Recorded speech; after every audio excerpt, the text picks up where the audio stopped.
చూస్తూ ఉంటే కన్నులు రెండు తిప్పేస్తావే, నీ చూపులపైనే రెప్పలు వేసి కప్పేస్తావే.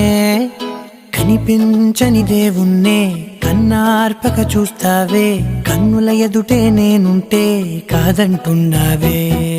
చూపే బంగారు